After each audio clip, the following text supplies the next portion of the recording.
দেখুন বন্ধুরা, সমস্ত পিঠেগুলো ভাজা হয়ে গেছে। আর পিঠেগুলো কিন্তু খুব সুন্দর হয়েছে, একদম নরম তুলতুলে আর খুব সুন্দর ফুলে ফুলে গেছে। এই দেখুন কতটা সুন্দর হয়েছে পিঠেগুলো। আমি একটা ভেঙে দেখাচ্ছি। এই দেখুন, এই দেখুন খুব সুন্দর হয়েছে। বন্ধুরা, নিয়াজ কিচেনে সবাইকে স্বাগত জানাই। আজকে আবারও ফিরে এসেছি নতুন রেসিপি নিয়ে। শীত চলে গেছে, শীত আর বেশি দিন নেই, তাই একদম শীতের শেষ মুহূর্ত। আমি আজকে মালপোয়া পিঠা বানিয়ে আপনাদের সঙ্গে শেয়ার করব। আপনারা প্রথম থেকে শেষ পর্যন্ত পুরো ভিডিওটা দেখবেন, আশা করি ভালো লাগবে। এই মালপোয়া পিঠাটা বানানোর জন্য এখানে আমি গুড় নিয়েছি। গুড়টা আগে থেকে আমি গ্রেট করে নিয়েছি।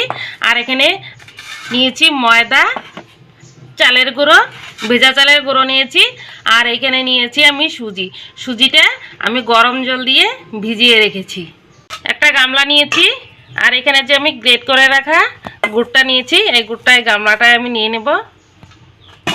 গরম জল করে নিয়েছি, এই গরম জলটা আমি দিয়ে দেব। এই গরম জল দিয়ে যদি এই গুড়টা গুলিয়ে নেওয়া যায় তাহলে গুড়টাও তাড়াতাড়ি গলে যাবে আর পিঠেটাও কিন্তু খুব সুন্দর হবে।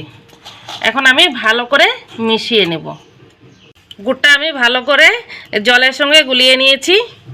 এখন আমি এতে দিয়ে দেব এক বাটি চালের গুঁড়ো নিয়েছি। এই চালের গুঁড়োটা দিয়ে দেব, দিয়ে ভালো করে মিশিয়ে নেব। গুঁড়োটা ভালো করে মিশিয়ে নিয়েছি। এখন আমি নিয়েছি এই ময়দা, এক বাটি ময়দা নিয়েছি। এই ময়দাটাও দিয়ে দেব। ময়দাটাও ভালো করে গুলিয়ে নেব। ময়দাটা এই চালের গুঁড়োর সাথে খুব সুন্দর করে মিশিয়ে নিয়েছি। এখন আমি যে সুজিটা ভিজিয়ে রেখেছি এই সুজিটা আমি দিয়ে দেব।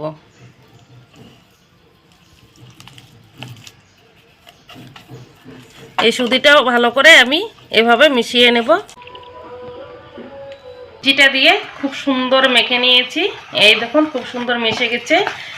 এখানে চালের গুঁড়ো, ময়দা আর সুজি একসাথে ভালো করে মিশিয়ে নিয়েছি।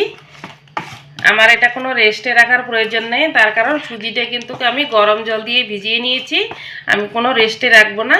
এখন আমি ভেজে নিই। গ্যাসের উনুনে একটা কড়াই বসিয়ে দিয়েছি। এই কড়াইটা কিন্তু আমি লোহার কড়াই নিয়েছি। এই লোহার কড়াইটা আমি ছোট্ট একটা কড়াই নিয়েছি। এরকম ছোট্ট কড়াই হয়ে গেলে মানে অল্প কিছুটা তেল দিলে অনেকগুলো পিঠে কিন্তু ভাজা যায়।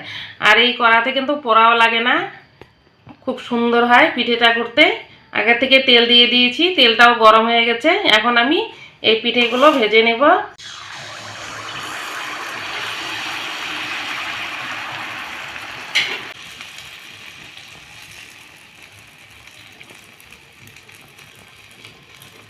এই দেখুন পিঠেটা কিন্তু খুব সুন্দর ফুলে গেছে। প্রথম পিঠে তো একটু উপরটা একটু অন্যরকম হয়েছে।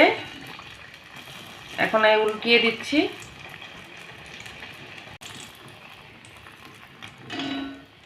তেল থেকে উঠিয়ে নিলাম। আমি আরো একটা পিঠে ভাজা দেখাবো আপনাদেরকে। বাকি পিঠেগুলো আমি এইভাবে ভেজে নিব। দেখুন বন্ধুরা, সমস্ত পিঠেগুলো ভাজা হয়ে গেছে। আর পিঠেগুলো কিন্তু খুব সুন্দর হয়েছে, একদম নরম তুলতুলে আর খুব সুন্দর ফুলে ফুলে গেছে। এই দেখুন কতটা সুন্দর হয়েছে পিঠেগুলো। আমি একটা ভেঙে দেখাচ্ছি। এই দেখুন, এই দেখুন খুব সুন্দর হয়েছে।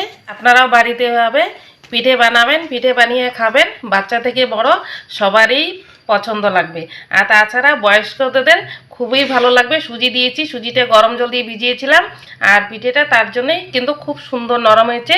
এই পিঠেটা 3-4 দিন রেখে আপনারা খেতে পারবেন। আজকের এই পিঠের রেসিপিটি ভালো লাগলে লাইক করবেন, কমেন্ট করবেন, শেয়ার করবেন। আর চ্যানেলটিকে সাবস্ক্রাইব করে পাশে থাকবেন। ততক্ষণে সুস্থ থাকবেন, ভালো থাকবেন। ধন্যবাদ।